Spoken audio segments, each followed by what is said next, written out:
On AFKN News Tonight, generals from the United Nations and North Korea meet face-to-face at Panmunjom. Good evening, I'm Specialist Jeff Olsen. It was 7 years ago that North Korea abruptly halted general officer-level meetings with the United Nations Command. This morning, those talks resumed with an 80-minute meeting in the truce village of Panmunjom.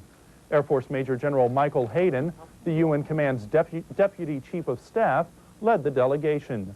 Joining him were brigadier generals from South Korea and Britain and a colonel from Thailand. Officials say the purpose of this session was to introduce the delegation members to each other. The parties have both agreed that the talks are worthwhile and will continue. This morning's talks were the latest in a half-century of historical events to take place at Panmunjom. Each week, more than 3,000 visitors tour that site and others along the most heavily armed border in the world. In addition to seeing where the 1953 Korean War armistice was signed, visitors can also gain a better understanding of why 37,000 U.S. troops still serve in Korea. Army Private Dustin Opell has more on visiting the Joint Security Area. Throughout the stay in North Korea was a constant march to the hills for wood detail, and then we would come back and be oriented on communism. And this took place for the 33 months that I was a prisoner.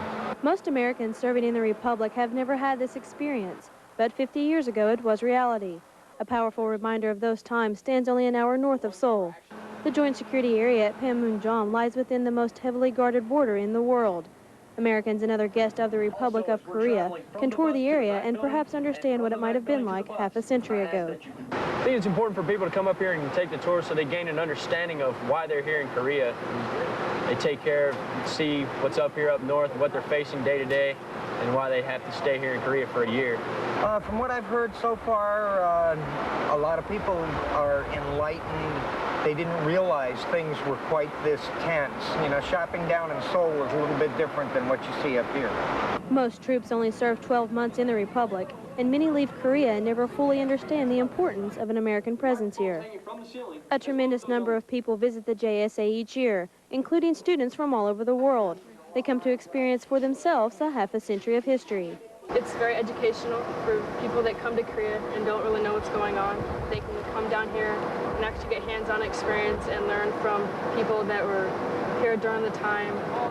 It's a great knowledge experience. The USO, and not to mention most U.S. units on the peninsula, sponsor frequent visits to the JSA. Seeing and perhaps even feeling the tension firsthand may help troops understand why they're here. Private Dustin Opell, AFKN News, Joint Security Area, Panmunjom. Another dignitary in Panmunjom this morning was Hyundai conglomerate founder Chung Ju-young. Chung masterminded last week's historic cattle drive, in which he donated 500 head of cattle to famine-plagued North Korea.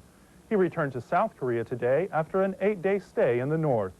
He plans to send his next shipment of 501 cattle to North Korea by the end of the month. Still to come, Kunsan firefighters show off the latest in life-saving technology. Plus, we'll tell you why Yongsan's 8th Army drive once again is the road not taken. Stay with us.